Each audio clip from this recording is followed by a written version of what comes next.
திருமூலர் சொல்றார், நம்முடைய பாட்டன் 3000 ஆண்டுக்கு முன்னாடி வாழ்ந்தவன் சொல்லுகிறார், யாவர்க்குமாம் உண்ணும் போது ஒரு கைப்பிடி, ஒருவேளை சோறாவது அடுத்தவனுக்கு பிச்சை போடுறாங்கிறார். யாவர்க்குமாம் பசுவிற்கு ஒரு வாயுரை, ஒரு பசுமாட்டுக்கு ஒரு கட்டு புள்ளையாவது குடு.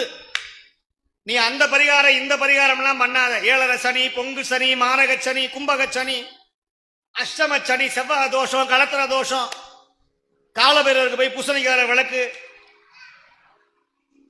இதெல்லாம் யாரு சொன்னா அப்படின்னா எந்த சித்தர்களும் எந்த ஞானிகளும் யாரும் சொல்லல, பொழைக்க வந்தவன் சொன்னான். அதைத்தான் பின்னால வந்த அரசியல்வாதிகள் எதிர்த்தான். கடவுள் வேணான்னு சொல்லல, கடவுள் பேரை சொல்ற ஏமாத்து வேலையை ஏத்துக்காத. வள்ளல் பெருமானையும் தாய்மானவரையும் ஞான சம்பந்தரையும் நால்வரையும் நமக்கு தெரியாததுனால இன்னைக்கு மூட நம்பிக்கை பழக்க வழக்கத்துல போய் மாட்டிக்கிட்டோம்.